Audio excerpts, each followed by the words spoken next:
He had not gone far when, coming on towards him, he beheld the portly gentleman who had walked into his counting house the day before and said, "Scrooge and Marley's, I believe." It sent a pang across his heart to think how this old gentleman would look upon him when they met. But he knew what path lay straight before him, and he took it.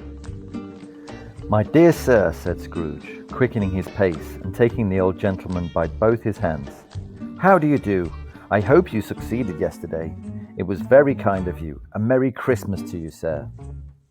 "Mr. Scrooge?" "Yes," said Scrooge, "that is my name, and I fear it may not be pleasant to you. Allow me to ask your pardon, and will you have the goodness—" Here Scrooge whispered in his ear. "Lord bless me!" cried the gentleman, as if his breath were taken away. "My dear Mr. Scrooge, are you serious?" "If you please," said Scrooge, "not a farthing less. A great many back payments are included in it, I assure you. Will you do me that favour?"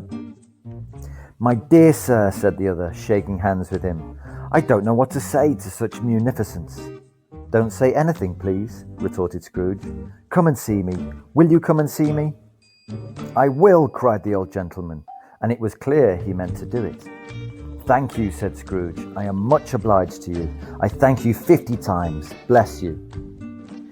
He went to church and walked about the streets and watched the people hurrying to and fro, and patted children on the head and questioned beggars, and looked down into the kitchens of houses and up to the windows, and found that everything could yield him pleasure.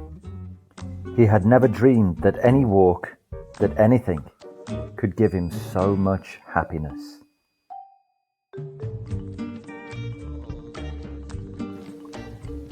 What is happiness?